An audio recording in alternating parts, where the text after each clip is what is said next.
He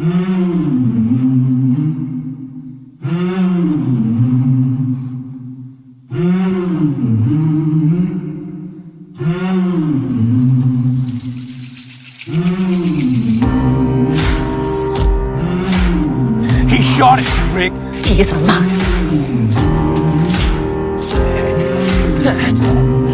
I guess. So this is where you plan to do it? Good place as any. I'll beat you to death, Ed. It ain't hard, man. The right choice is the one that keeps us alive. I'm sorry. Gotta fight for it. I'm talking about fight right here. You gotta bring him back to where Lori sleeps, to where Carl sleeps.